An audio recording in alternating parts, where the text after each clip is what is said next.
It has been 3 years since Cyberpunk 2077 launched, and to say that this game has made a comeback is nothing short of an understatement. With Cyberpunk 2077 Phantom Liberty and Update 2.0 just a few weeks away, today I wanted to do something a little bit different and talk about some of the things that longtime players like myself dislike about the game, which apparently seems to be lacking on YouTube, as I was only able to find a few videos from like 2 and 3 years ago of things that people didn't like about Cyberpunk that has either been already fixed or is being completely overhauled as of 2.0. Now, of course, there still are the trolls who for some reason decide to keep living in 2020, using Cyberpunk as a way of clickbait in order to garner a high view count despite having a massive dislike ratio, and a very vocal minority in the comments claiming that all the points used were completely invalid. Looking at you, Gaming Bolt. But enough about that. Today we're going to be talking about the top 20 things long-term Cyberpunk players hate. Some of these will be compiled from the community discussion boards through Reddit, Discord, Twitter, and other various social media, as well as some of my own personal bets that I wanted to discuss. So without any further ado, let's get straight into it. You don't believe in no fate. Every day digging the grave. Step in the pit with the snakes. City of dreams, city of... Vehicles. Now, I'm sure that I'm not the only one that has been playing Cyberpunk 2077. I just got done finishing a gig. You go to call your vehicle, and all of a sudden your vehicle is not coming towards you or spawning in front of you like it's supposed to, but is instead running miles away from you, taking the longest route possible to get to your destination. Now, I in particular have had this problem since day one. I was very lucky and privileged to get an early copy of Cyberpunk 2077 one day before worldwide launch of the game on Xbox, and quite literally, of the 1,600 hours that I have in this game, from that point of prior to release day to today, I still have the issue of my vehicle wanting to go miles around me to get to my location, or just continually running away from me without really any explanation. And it's definitely annoying. It doesn't happen as much to me anymore, but it does still in fact happen, and I will literally have to click the V on my keyboard or on my analog stick multiple times in order to get my vehicle to come to me, or just straight up I have to run up to the car to get it to stop, and then I'm able to go forward with whatever it is that I'm planning to do. Now, this next point, I'm not sure if anyone else has really dealt with this, because of the research that I did, I really didn't see anyone else mention it. Maybe I didn't look hard enough, but there is this particular issue that I have with the quest Ghost Town, with Panam, where you go to get the stolen goods and retrieve her truck back, and of course get the sweet Widowmaker, where when you get to the end of the mission where you hand over the package to the 6th Street gang, Panam will have this line where she says, "You didn't peek? Valoperidol. Drugs for the cyber psychos in our midst."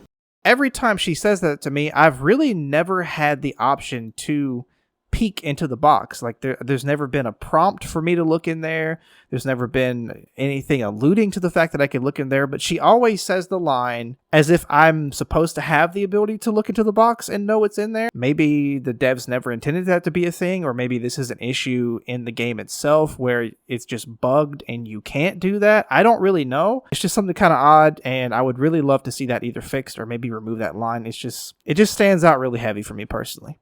This next one I definitely have an issue for, especially with me going for crazy stealth takedowns or messing around with the combat in game, and that is the hitbox for the aerial takedown not really acting appropriately. So whenever you go to do an aerial takedown, there's this very weird range that you have to be in order for the animation to kick in. So either you have to be directly in front of the person, or directly behind the person, or maybe even to the little of the left. You cannot drop right on top of an enemy, because for some weird reason it just doesn't register that you're going to go for that animation, and it just won't kick in. But if I'm adjacent to, in front of, or right behind, it will work. Random holes in buildings. Now, I don't know if anyone else does this. I genuinely love going around Night City, trying to scale the skyscrapers, the various buildings around the city, to see if there's any secret loot, because there's many hidden secrets in Night City. But one of the issues I will have in particular is that I'll be running across a skyscraper or scaling up a building of some sort, and there will just be this random hole in the building that seems to have been forgotten by the developers when they were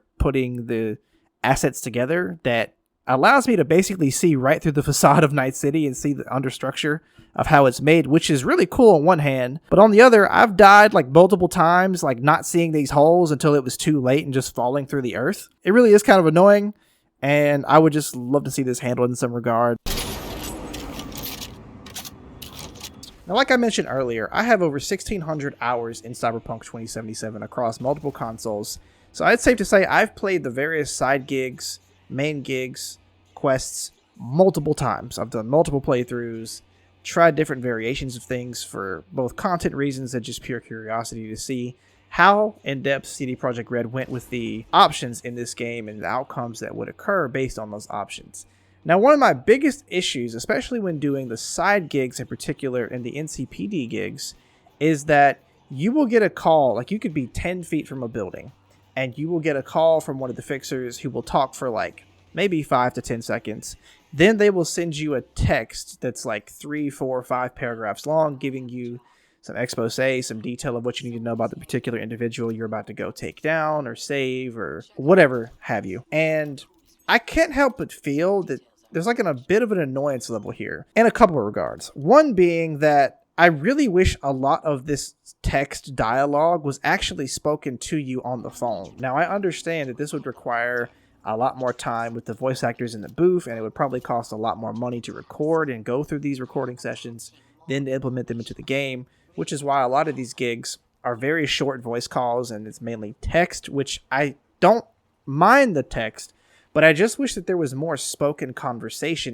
So I'm pretty sure I'm not the only one that's had this happen. You'll go to the Nomad camp, you'll have a discussion with Panam or do one of her quest lines, and then you'll go to leave the camp, or you'll try to pull out your weapon while in the camp, and it won't allow you to do that until you're darn near a whole mile away from the Nomad camp before you can even attempt to pull out your weapons, let alone even show them that you have a weapon on you. Now, I understand from a gameplay perspective that perhaps the developers did not want you to just open fire in the Nomad camp. It seemed like logically you could just program it to where even if you had your weapons out at the Nomad camp, you would not be able to shoot anyone at the camp. And also, even if you could, I don't really see many players having some kind of personal vendetta against the Nomads or Panam and just to start blasting like they're Danny DeVito or something. But I really would like for you to have the option to have your weapons out, because while you're in the Nomad camp, you can clearly see other Nomads having their weapons out. These other Nomad NPCs have the ability to have a weapon out. Why can't you? Maybe one of the developers can comment down below and give me an explanation as to why they do this, but personally, I would love to see this changed where I could have my weapon out no matter what, and I don't literally have to run a marathon's length away for me to just whip it out. More on the topic of weaponry in Cyberpunk 2077, another big issue that I've seen discussed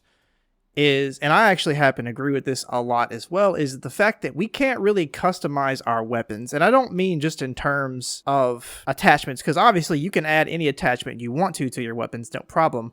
What I'm talking about is the ability to customize the skins on your weapons. Now, of course, there are legendary weapons that have very unique colorways, skins, paint jobs, custom stickers, etc., etc. I'm sure all of you who with any length of time in this game are aware of that by now. But there's times that I just want to have like a basic color. Like maybe I want to get a Lexington with a red colorway.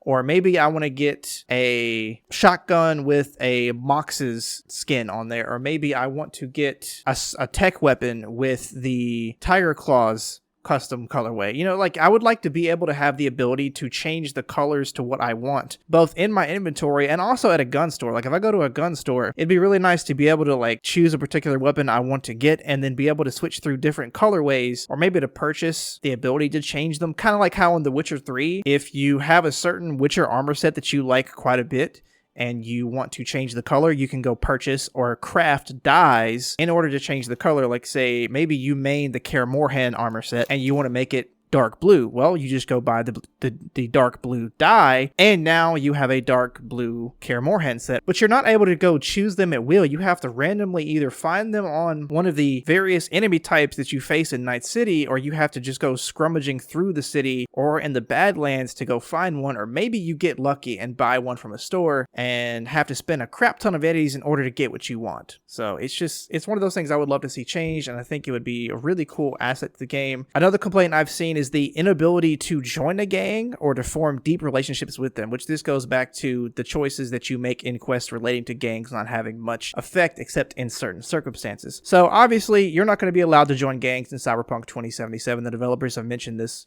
multiple times, and it's not due to the fact that they wouldn't want you to be able to have this option. It's due to the fact that it really doesn't make much sense for V in particular, especially considering you are quite literally a ticking time bomb, and the game is consistently reminding you of that through the relic glitches and you passing out or blacking out or having to let Johnny have control of you. You know, there's a lot of things going on here that it really wouldn't make sense for you to have that kind of dynamic where you could just join a gang, unless the relic chip was not an issue for you at all, in which case you would be open to do that, but that's just simply not the case. Part of me wishes it could, but I understand it just wouldn't fit the game. It wouldn't make sense for this, so you'd have to do a whole new character, basically. Maybe that'll happen in Cyberpunk Orion, but we'll just have to wait and see. Crafting.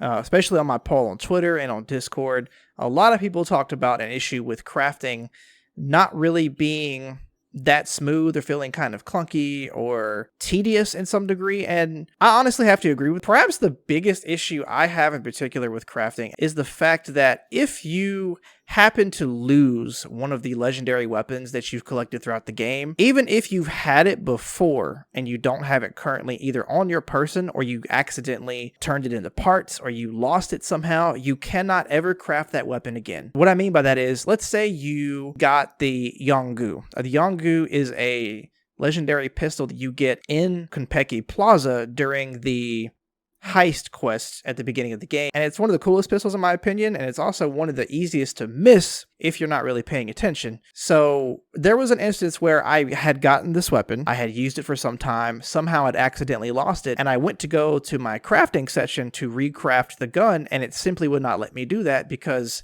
in order to craft the gun, I had to have that gun in my inventory in order to craft a better version, or even just any version of it at all. And honestly, that sucks quite a bit, because, you know, it happens. Sometimes you lose something. Sometimes you accidentally break it down for parts and you don't remember doing it, or just something maybe your game glitches and you lose the weapon somehow. So in this case, if you don't have it, you simply can never craft it again, and you would literally have to start the game all over, or you would have to go back to an older save where you had it, and maybe you're hundreds of hours into the game and you don't remember when you last do it, and so you have to go all the way back in your saves just to re-get this weapon, and it's extremely inconvenient. So I really think there should be an option where if you get the gun one time, that you should have the ability to craft it, irregardless if it's in your inventory or not.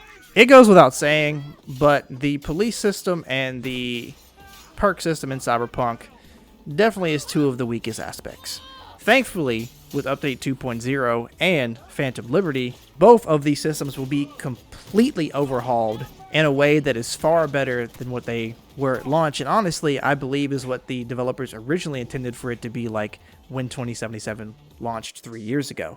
So again, if you're not aware, with Cyberpunk 2077 Update 2.0 and Phantom Liberty, the police system is getting completely overhauled, whole new system altogether. So there will also be vehicle combat on top of that, so the police will not only be able to chase you on foot, they will be able to chase you in your vehicle and actually engage in combat. They'll put up roadblocks, they'll try to blow you out of your car, they'll try to wreck into you, they'll have people do aerial assaults on you, and then once you get out of the vehicle, they'll keep coming and coming and coming, trying to take you down and essentially treating you like a cyber psycho, although you can't really actually go into cyberpsychosis because V just can't do that, but you will be treated as such. And if you raise your star level to level 5, which is the highest level you can go, you will even have max tech come down in airships, just like they do in some of the quests you've seen throughout 2077, and treat you just like a cyber psycho, and essentially become like a mini boss of sorts. Now also with the perk system, a numerous amount of people have complained about the perk system really not being the greatest. The goal of Cyberpunk 2077 was to essentially give you that ultimate power fantasy. They wanted you to be able to customize your experience, and the perks are great themselves. You can really make incredible builds. You can be extremely OP, you can be melee only, you can be an insane netrunner. Like, there's so much stuff you can build and do, but it's kind of all over the place in terms of the perks. But now with Phantom Liberty and Update 2.0, these perk systems will be getting completely overhauled, way more streamlined, way more perfected, and in line with what the developers wanted it to be like originally, and it just looks so good. And of course we have the relic perk tree, being added to the game, so it's going to be even more crazy with what you can do. cyberware customization. So most of you know by now that there are various types of cyberware that you can add to your V to customize your playstyle along with the perks you choose to really go as crazy as you want to go. However, the one aspect of cyberware customization that is lacking is the ability to make your cyberware look different than the rest. As you can see throughout Night City, many of the NPCs have really dope looking cyberware. Even the poorest individuals of Night City have some really unique looking cyberware aesthetically. But in game, we're not really allowed to do that. Now, of course, if you're on PC, there are hundreds, if not thousands of mods at this point that allow you to customize your arms, your cyber arms, your mantis blades, your mono wires, your grenade launcher to look however you want to. Like, you could straight up even make yourself look like a Maelstrom gang member if you wanted to. But in the vanilla game, for people on console, that's not really possible. So I would really love for there to be some kind of customization for the cyberware. Maybe you want to change the colors. Maybe you want to have your cyber arms look like Arasaka. Maybe you want to have your mono wire like Lucy's from Edge Runners. Maybe you want to have your mantis blades look like the Higurashi 2013s from Melissa Rory, who is the cyber psycho turned max tech officer from the original 2013 Bullets trailer for Cyberpunk 2077. Just in some regard, I would love to see customization added if possible to the game, but if not, there is always the option of mods, of course, which are only going to get better after Phantom Liberty and 2.0 come out, so we'll just have to see what happens. We have now come to the final 5 most hated aspects about Cyberpunk 2077. I'm going to be honest, this was the most difficult section to choose, but I narrowed it down to these final 5. Let's get straight into it. NPC interactions. So, of course, most of you are aware by now that a lot of the NPCs in Cyberpunk 2077 are pretty mindless. For the most part, most of them are either walking around the city aimlessly, eating some food here and there. There'll be some people maybe just talking with one another, having a conversation. Maybe someone drank a little too much and their friend is patting them on the back trying to get them to puke. Most NPCs look like zombies. They just kind of walk around, don't really do much of nothing. And that's about it. You'll see people driving, of course, and they'll get mad if you take their car, they'll run away, or if you shoot a gun. Some NPCs will actually fire upon you. Until now, because in Phantom Liberty, there has been word that the NPCs act much different than they ever have before. To give some examples from what I've heard of people who got a chance to play the game early is that if you stare at someone a little too long, they'll get mad at you and tell you to leave, or they might even try to start a fight with you. There will be people who comment on the drip that you're wearing and a few other things that I've heard mention of. Now, I've not seen any gameplay of this in action as of yet, but from what I'm hearing from people who played the game, Phantom Liberty changes this aspect of NPCs, which is a very, very huge and welcome change for the game, because honestly, I wanted the city to feel a little bit more alive. I mean, Night City is one of, if not honestly, the greatest video game cityscape ever made. I don't think there's any other game that comes close to how insanely good Night City is, but it can always be improved, especially with the NPCs. Lack of vehicle customization. So we discussed earlier about gun customization, how you can customize the attachments you have for your weapon, but you're severely lacking in the ability to change the variant or the weapon skin, the design that's on your weapon, even if you just wanted a basic color or something like that. I would apply this same issue to vehicles, and many people have talked about vehicle customization being a massive issue, it not being there. You know, people want to customize the particular parts in their car, or they want to add a certain paint job, or they want to change the windshield, change the mirrors, the tires, you know, all that sort of thing. From what I understand, we will not be getting a vehicle customization system in this regard. We will just be getting brand new vehicles. Quite a few of them, actually, over a dozen from what I saw. And of course, we are getting the vehicle overhaul system, which allows us to have vehicle combat, meaning you will be able to fire weapons within the vehicle yourself as V, as well as fire vehicles attached to your car. But as far as I'm aware, there will be no official vehicle customization where you can change the skins on your car, the tires, etc., etc. Brain dances. Now, brain dances is one of the coolest aspects about Cyberpunk 2077 that we quite literally get little to no time with. I mean, we have this amazing setup. We see all these incredible posters like The Passion, 3 Mouths, 1 Desire, you know, all the brain dances at Lizzie's Bar, and all these other brain dances you see, all these different movies you can check out that's supposed to be in brain dance. There's even brain dances you can literally go to certain stores and buy, but you can't ever watch them. And the rare occasion that you do get to watch a brain dance, it's either for a mission, It's for setting up a brain dance, like in the crucifixion quest line. But that's it. I can't just go casually walk up to Lizzie's, watch a brain dance, or watch a movie through the brain dance wreath. Like, there's no ability to check out these really cool looking brain dances we see all in these posters all over Night City. And I don't really expect CDPR to ever add this to the game, at least in Cyberpunk 2077, because they've pretty much said they're not going to be adding any more crazy expansions. They may add DLC, but to completely overhaul the brain dance system would require them to basically overhaul the game again on top of what they're already doing. So I don't really see this coming to the game per se, but maybe in Cyberpunk Orion we'll get something similar if the voices are loud enough. So if you guys really want to see brain dances in the next game, I would recommend that you start talking about it a lot and mentioning that as much as possible, and maybe the developers will be able to see what they can do. Romance partners. Now, I know you guys had to have known that this was coming. From day one, I have seen people talk about this again and again and again. Why do we not have more hangout time with our romance partners? They put so much work into making these characters as real as possible, especially with Panam, because the actress who plays her quite literally used to do audiobooks, which you can't get any more intimate than an audiobook voice actor talking to you through a character like Panam. So all these great missions done with these characters, you would expect, have the ability to spend more time with them. But unfortunately, that is not the case. And I have to agree that I wish that there was more hangout time with these romance partners. Before we get to this final point, I want to give a quick runner-up for something that is very personal to me that to most of you probably will sound stupid, but I just have to get it off my chest. These sneakers right here. Now, if you're wondering, okay, why would these sneakers be an issue? Well, let me explain. These sneakers have been used in the promotional material for Cyberpunk 2077 since 2019, yet I literally cannot get these in the game in this specific colorway. I can get them in blue and orange, but every time I have gone to stores trying to find them, I never can find these particular sneakers in this black and white colorway, except in one area.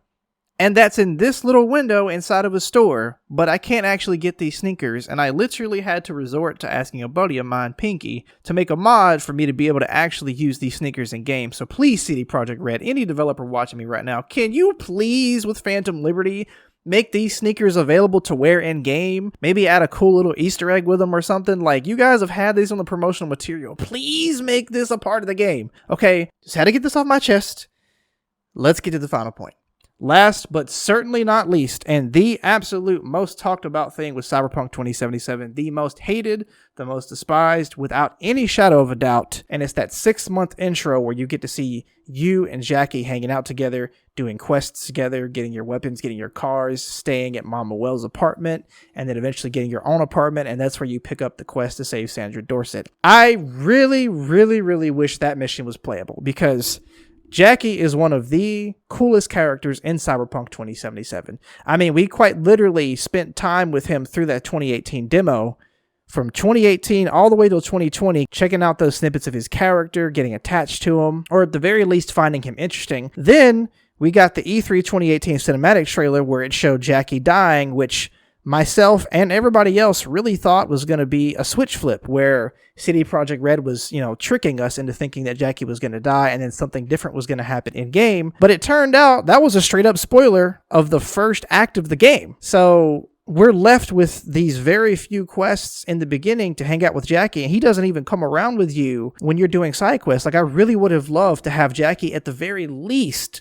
hang out with you the entire time you're in the prologue. Maybe a couple instances where he's doing something, but at the very least, be able to bring him along with you to go to Lizzie's bar. Maybe when you go talk to Judy, you tell Jackie to stay at the bar and he has a conversation. Then when you come out, you guys talk to one another, and then you both head over to All Foods, or maybe you decide to leave on your own and he goes and does something. Then maybe while you're around the city, you guys can interact together, go do some other quests.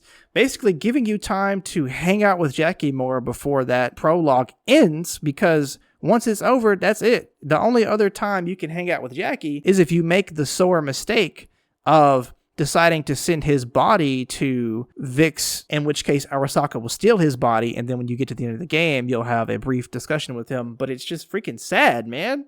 It's already sad what happened to Jackie. Now you got to watch this man go through hell again, it's just, there really should have been more time to spend with his character to get to know him, because there was a lot of people that discussed their inability to be able to connect with Jackie. And then there's people like me who just immediately fell in love with his character and loved the guy ever since. But with all of that said, that is all that I have for you lovely chooms. If there is anything that I forgot that you guys feel need to be discussed about your most hated thing, feel free to list it down below. Anyways, very proud of this community, very proud of this game, very proud of the developers and what they're doing. Cannot wait to play this expansion. You guys can expect a lot of content coming very soon. So thank you to all you wonderful, beautiful, and fantabulous Choombas. And I will see you later. You don't believe in no fate. Every day digging the grave. Step in the pit with the snakes. City of dreams, city of gang. You don't believe in no fate. I might just dig up your grave. Step in the pit with a gang. City of dreams, city of gang, gang, gang, gang, gang. City of dreams, live in your grave. You live in your grave. City of dreams, city of gang.